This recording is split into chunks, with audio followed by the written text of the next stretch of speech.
Fatiha.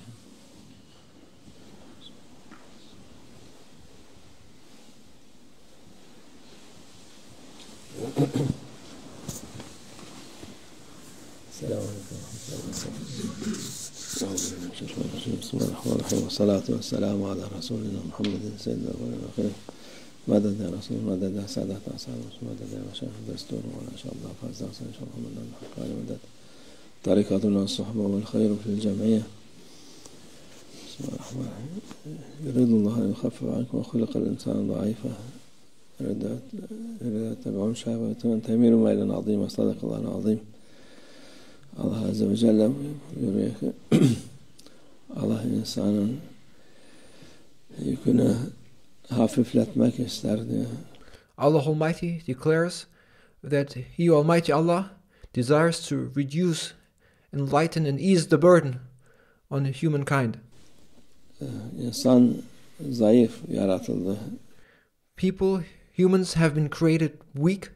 İnsanı yaratılış olarak zayıf yarattık diyor Allah Azze ve Celle. Allah Almighty says that based on the nature of their creation, humans are created weak.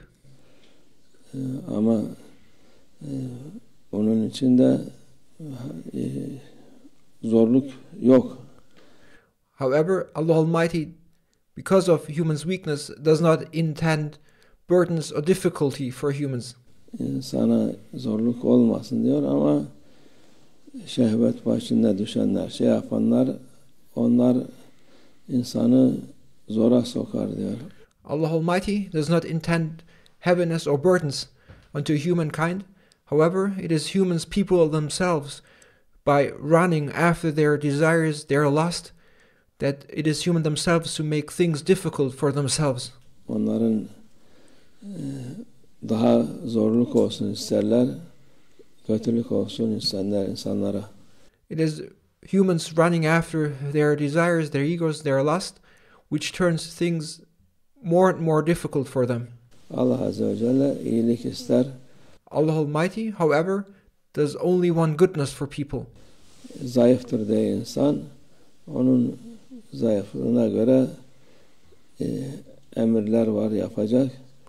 And as people are weak, Allah Almighty wants nothing but goodness for people.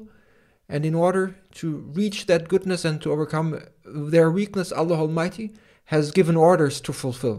Onu yapmasa o vakit öteki tarafa geçer. However, if people do not follow the instructions and fulfill the orders of Allah Almighty, which would help them to overcome their weakness, they will switch their sides and they will end up on the other side. O da her türlü sıkıntı, zorluk. And if they do not take sides with Allah Almighty, but go to the other sides, then on that other side there is nothing but difficulty. Kötülük ondadır. Şehvet peşinde düşenler.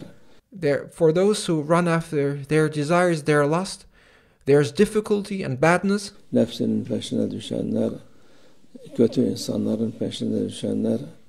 Those who run after their egos, those who run after bad people must know that they will reach difficulty and badness. Allah yolundan uzak duranlar, onların şeyi zordur. Those who separate themselves from the way of Allah Almighty must know that they will face difficulty. Hem insan zayıf, hem onun peşinden düşürse vakit büsbütün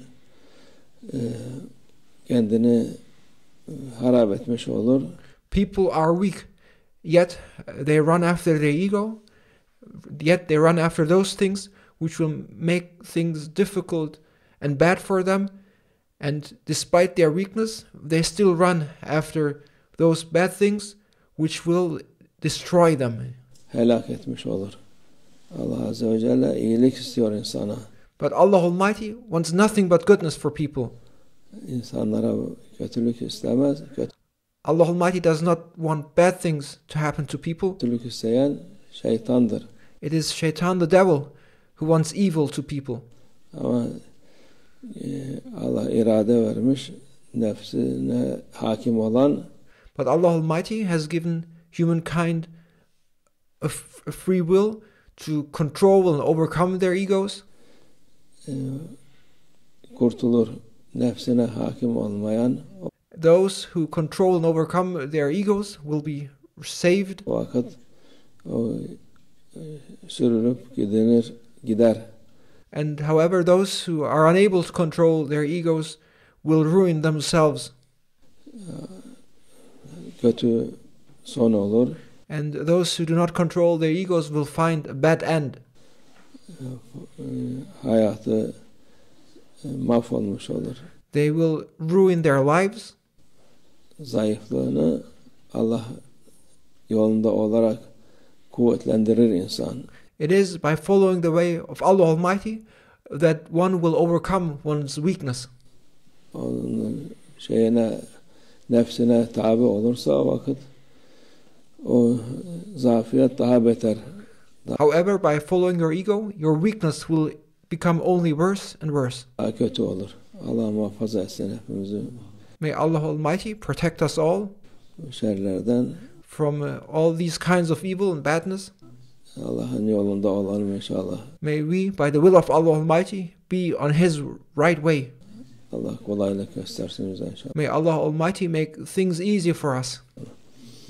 Ve minallah tevfik. El Fatiha.